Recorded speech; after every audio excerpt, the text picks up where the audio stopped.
मित्रांनो, आज मी तुम्हाला घेऊन चाललो एका दिव्य प्रवासात. हिरव्यागार डोंगरांच्या कुशीत धुक्याच्या गारव्यात दडलेलं भीमाशंकर ज्योतिर्लिंगचं अप्रतिम दर्शन घडवायला.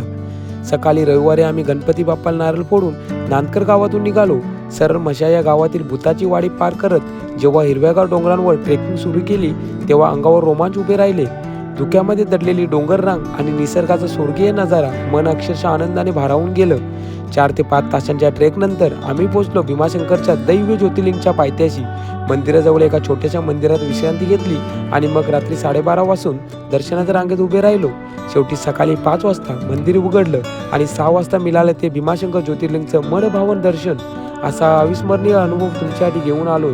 जर तुम्हाला हा दिव्य प्रवास आवडला असेल तर लाईक करा, कमेंट करा आणि माझ्या GPD 2741 यूट्यूब चॅनलला सबस्क्राईब करायला अजिबात विसरू नका. राधे राधे.